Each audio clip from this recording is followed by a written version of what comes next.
So we have made it up to the Yorkshire Dales. Just about. Without any issues whatsoever. A smooth journey, no problems. No, that's not right. No, it's fine.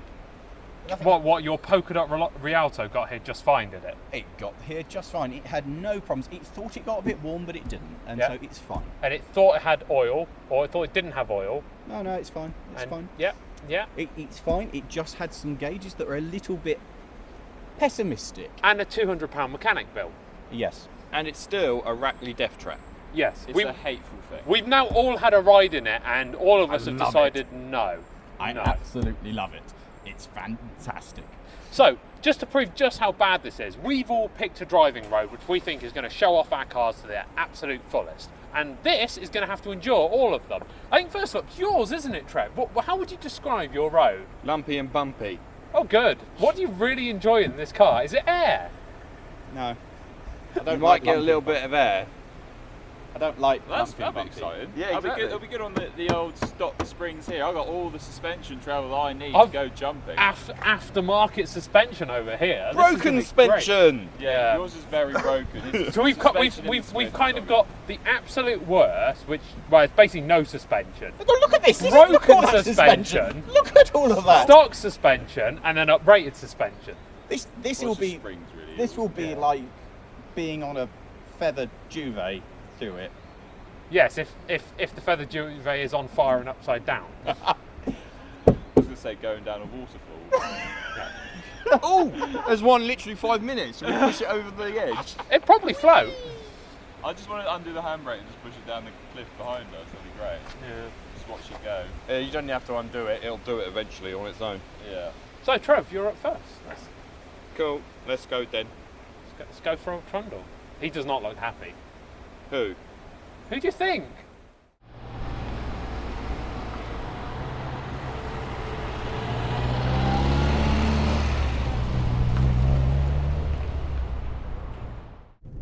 So you joined me in a 2002 Suzuki Swift GLS, the 1 litre version, which is about 998 cc of pure power, mated to a 5-speed gearbox.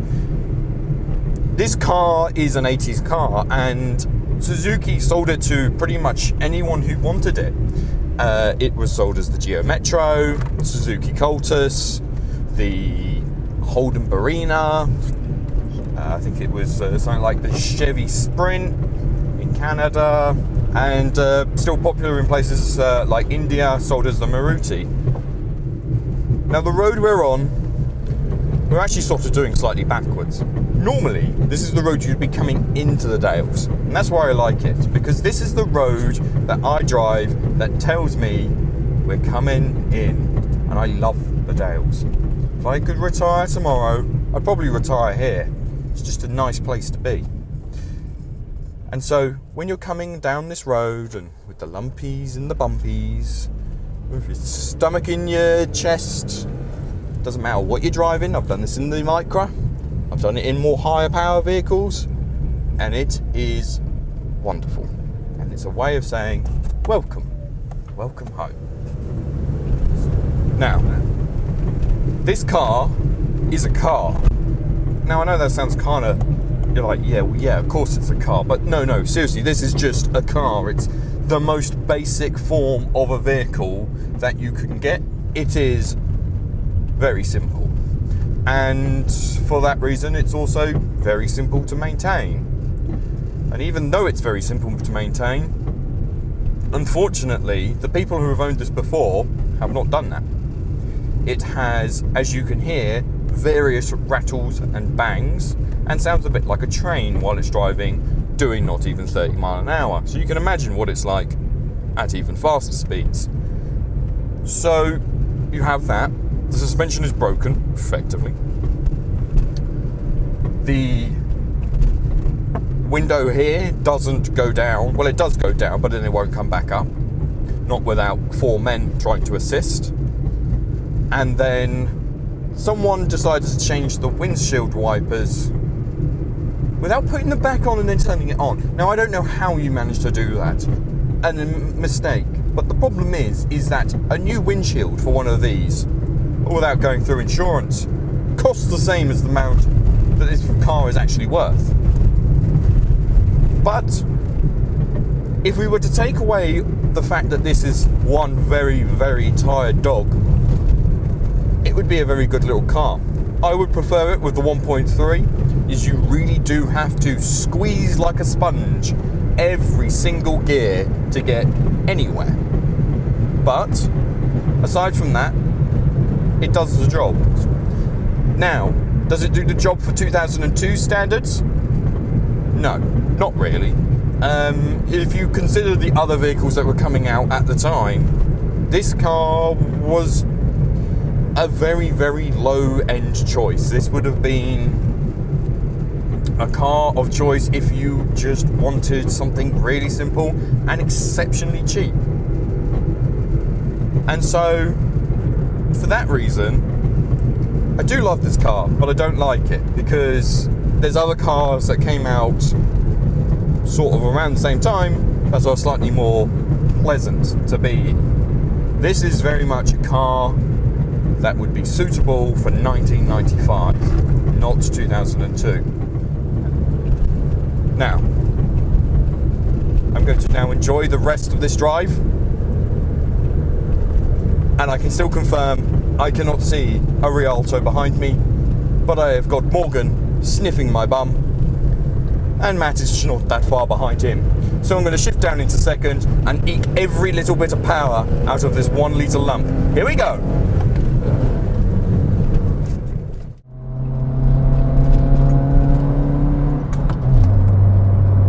So welcome to a drive in the Starlet on what is quite frankly one of the best mountain roads I have ever driven in my life.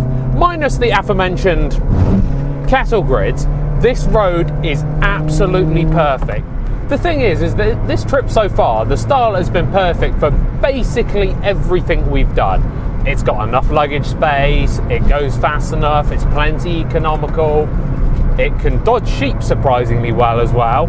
I can't imagine taking a different car up here now, because anything larger and it actually gets a little bit dicey, but this size car with sticky little tyres, it's just fantastic.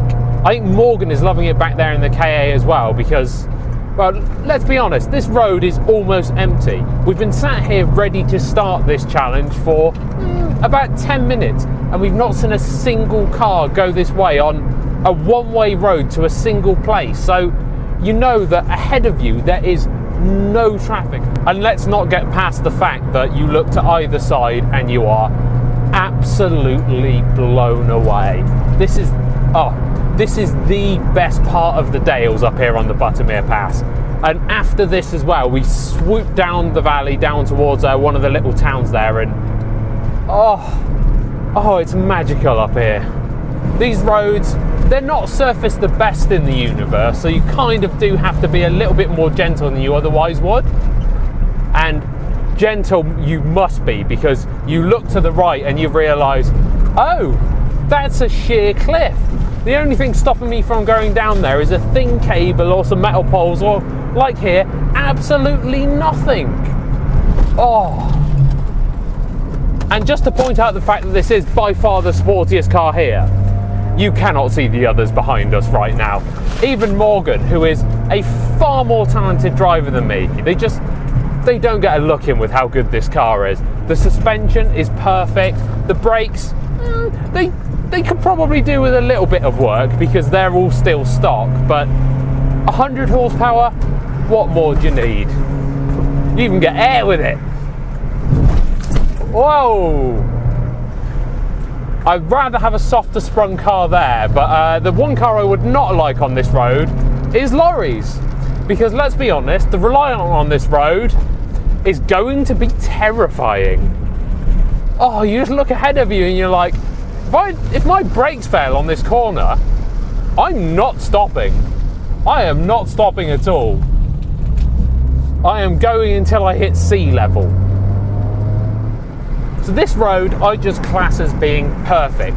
It has lovely long straights, no traffic, gorgeous vistas and fantastic twisty technical sections. There's nothing which can compare to this, I'm sorry.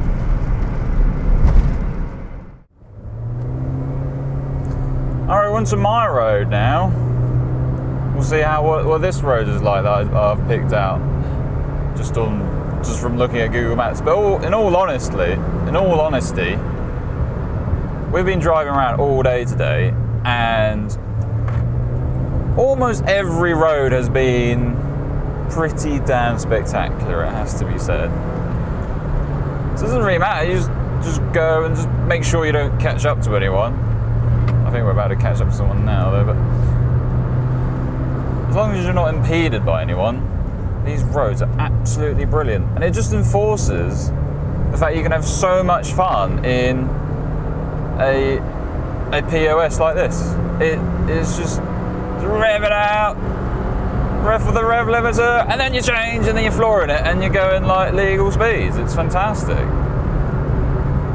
You just want something small, light, cheap, and away you go, really. It's just, oh, look at this. Yeah! He's got the right idea. A little Peugeot 106 with racing stripes. That's what you want around here.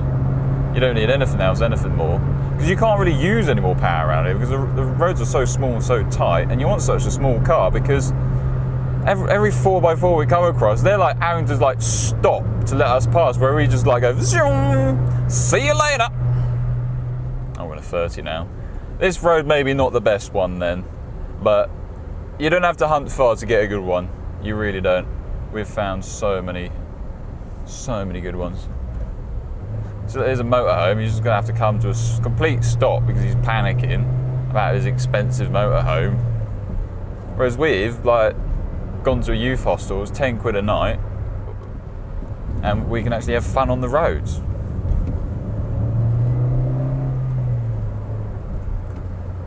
I mean, this is a 30 road, but you're going to struggle to go over 30 on this road. So yeah, get out and drive, people. It's a hell of a lot of fun. And who knows how long we're going to be able to do it for. Morgan was right. Most of the roads up here were magnificent, and it's only right to drive them whilst we can. For my driving road, well, we'll get to that later, as we have some very important people to meet first. So here we are in Dent, the most appropriately named town for anything we could do here at Lemmons. And being wonderful, the weather has decided to cry on us, which basically sums up our fine vehicles behind us. And today we did the first of the long-awaited LMM meetups, and people actually showed up. And so we put it to these fine people, out of our fine vehicles, the KA, the mighty Reliant, the Starlet and the Swift, which is the best Lemmons car? So gentlemen, which of these cars is the best? And that's your cue to come. I'm going. No, I'm not. How are you standing by the Swift? There is nobody by the KA. Are you by... You're on the wrong car. We might have to get people to split between the Reliant and the Starlet. Where's the Starlet line? Yeah. Charles, you're on the edge of the Reliant. You're on the Reliant, right? Go that way. If there was a Fiat X19 here, put up your hands if you'd be standing next to that. Hey, I would have got some. So 1, 2, 3, 4, 5, 6, 7. I win. That's what I've gone with. I'm claiming that for me. The Swift is second. Raise your hand for the Reliant. Keep raising your hands. Oh, actually, God, yeah. Why? What's wrong with you people? They haven't experienced it for 5 days. They've all changed their mind after day 1. Go stand by the car you want to drive home in.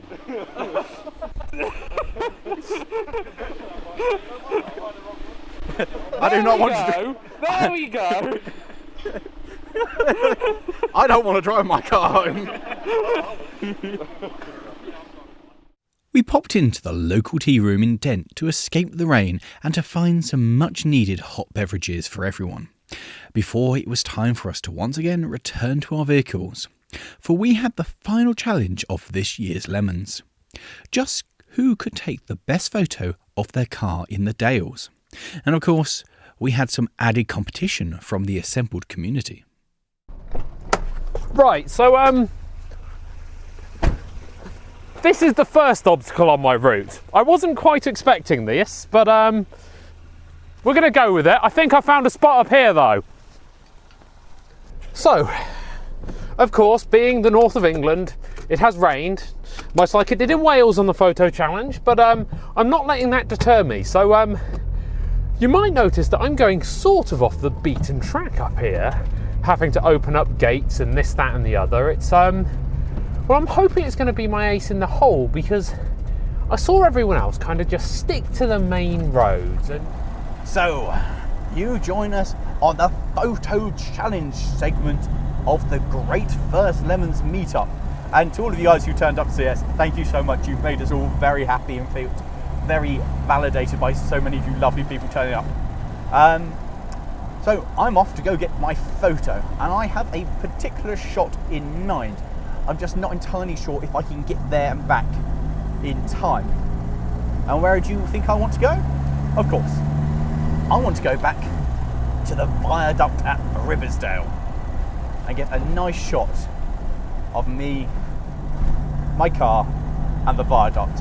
Two great bits of British engineering. I do somewhat wonder if the farmers around here are really confused of why a bunch of 80s and 90s cars have suddenly started driving around their land, stopping to take pictures with sheep or with just the hills in the background. It must be rather confusing to be a resident of the Dales on this day, the day LMM came.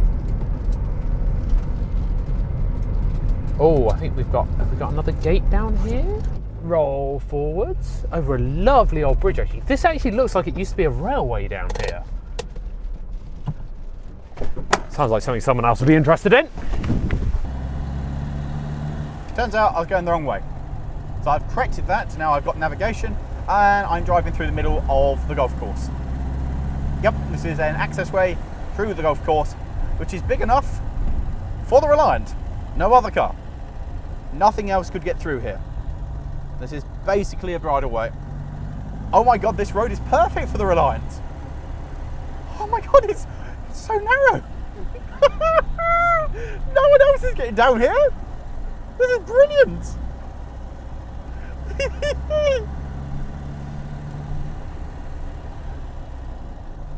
I don't know where I am. What is this road? I should not be on this road in a Reliant. Jesus. Oh god. I'm in first. Oh god, I've come to a gate. This is unusual. I did have one very bold idea at one point to, well, set up a camera rolling a video and then do a massive jump. There! There's a Reliant! Really?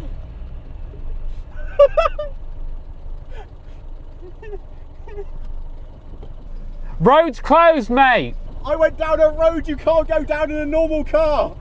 That way had a gate I managed to get through. I've gone through somebody's house. I've just driven through their driveway. The road was only big enough for the Reliant. They've never... Where are you going? The viaduct. Okay, I'll let you get to the viaduct, because that sounds like boring train stuff. That's that way. No, is the viaduct that way? Yeah, apparently. You're better off going back that way. Really? Yeah, so that goes through a sheep field and then you have to get out and move a gate. I have to do it there as well. Ah, go on then. It's very nice, that field though. So, Fearless Leader appears to be unable to turn his car around in the road because it has the turning circuit. Oh, he just stalled it, yep. There you go, you hear it restarting. So, he appears to be having... I think he's broken. Lawrie! It won't start. Oh!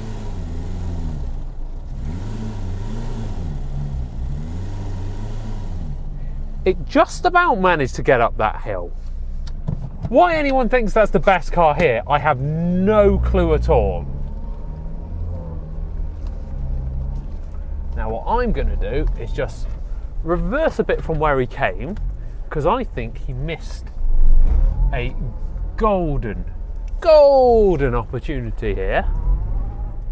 I'm not finding anything dramatic like I did last time. There's no rivers to park in. I mean, we've seen how parking in rivers goes for this car on Lmmons, so I'm not saying it would be a good idea to park in a river, but it would make a nice shot. So it gets all squiggly up here, and then we meet the River Rothy, and it looks to me on the map like there's a ford there. And you might need to move out the way, Skoda. Thank you. Let's see where this river road goes. You know what my obsession is with parking rusty Toyotas inside of rivers and other bodies of water? I must just not like having metal in my cars. Rust is lighter than steel though. I'd just like it to go on record that I am not the slowest thing in the Dales. There are things like this Qashqai, which are much slower, and they're holding me up dramatically. See, Morgan complains that the Reliant has ruined the whole trip for being it's too slow. And that's not really true, because repeatedly we have stuff like this in front of us, which just too big for the roads, can't do the speed. It's a pain.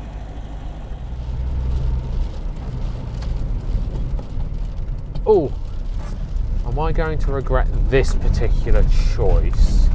I'm going to go with yes. Oh.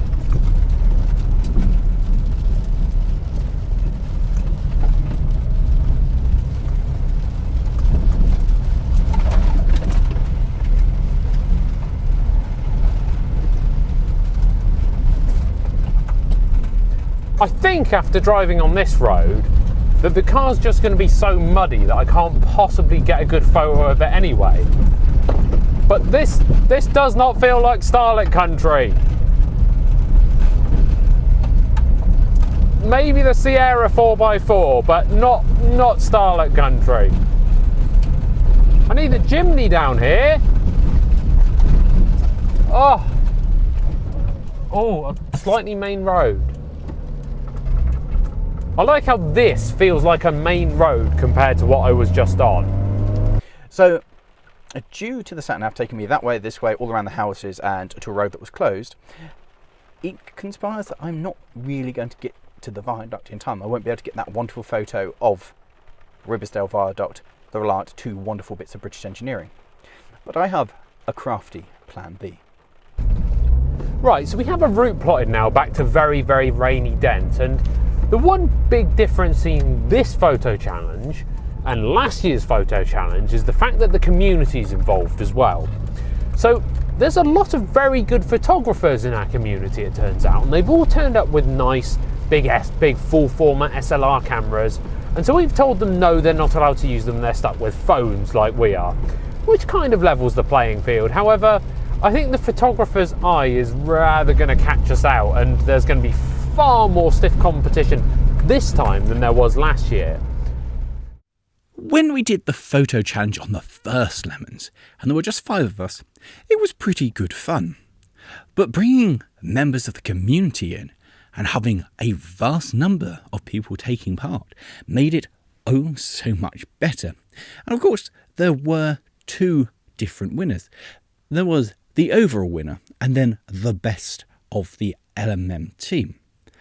And the moment of everybody departing and shooting off in different directions is something I remember for a very long time.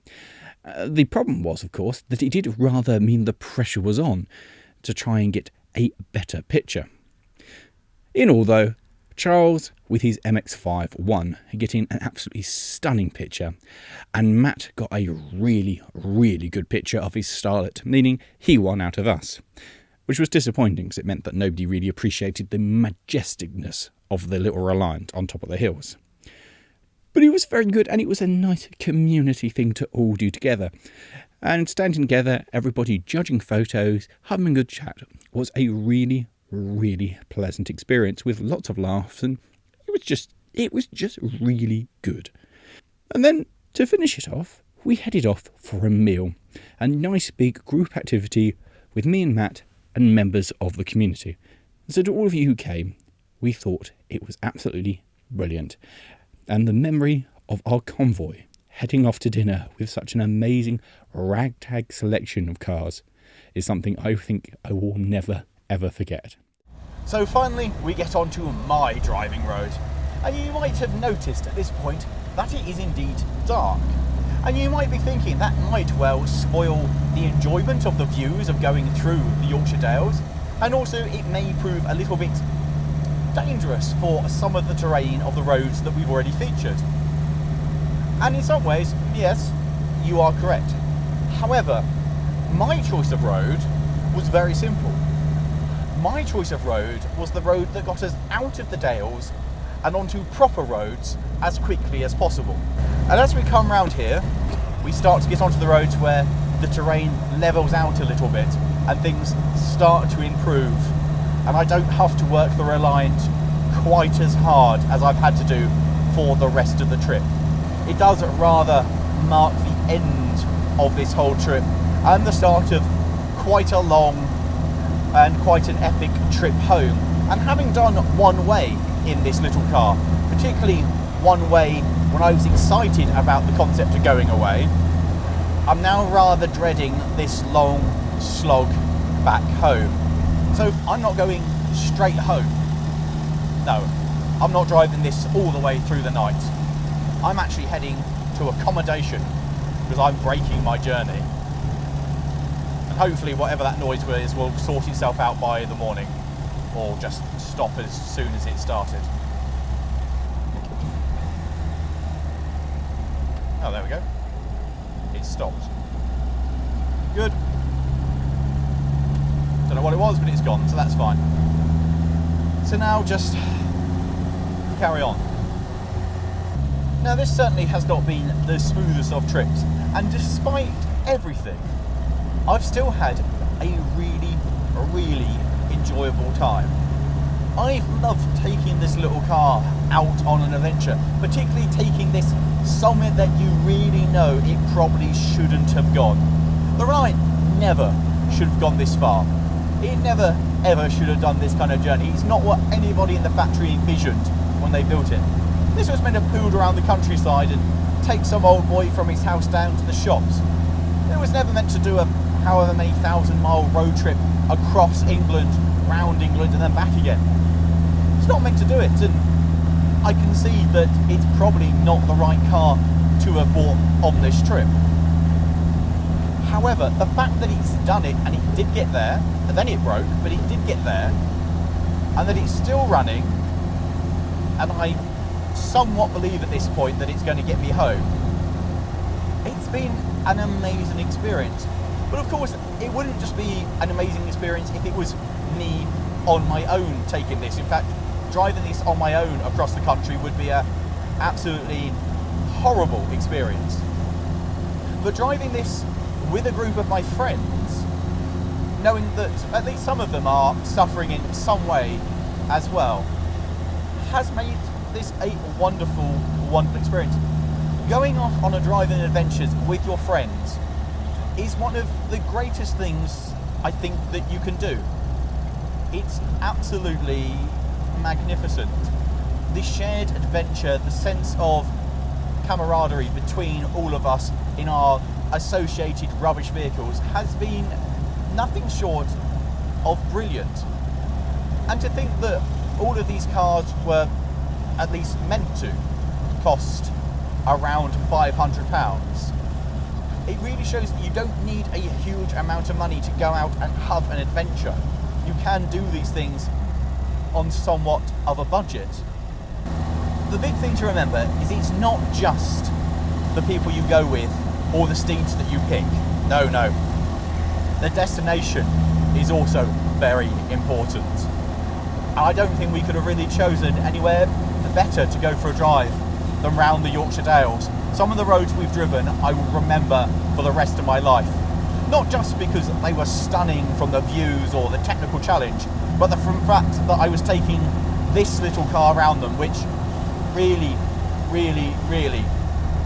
should not have been going up them. And the fear that I felt on a lot of them, I think I will remember forevermore. This Lemmons has been more challenging than the previous ones.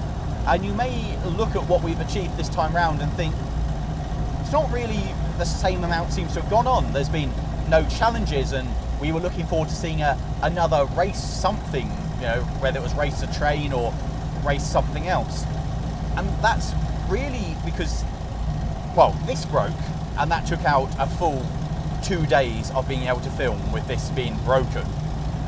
And then Matt's accident on the mountain when we climbed Scarfell. What you didn't see was the result of that, that the next day we had to take him to A&E, and we spent, well, Matt spent the entire day being checked out. Now the result was he was fine, but we got a very nice pamphlet given to us of how to look after somebody with a head wound, and the entirety of the next day he wasn't able to drive and spent resting, which meant that really we had 1 day to film everything that you'd normally associate with Lemmons. It's not been easy. It's really not been easy. And hopefully next time things will go a little bit smoother. When we get home, however, we have to face the greatest challenge, and that is the final judging of our cars from a, well, we're going to call him a celebrity guest. So apart from that, thanks very much guys. I hope you've enjoyed this whole adventure. And how about thinking about doing it yourself? Go out with your mates, have an adventure, and buy some silly cars. Because it's really good fun. But don't buy a Reliant to go across the country. Don't do that. That would be daft. That'd be really, really, really daft.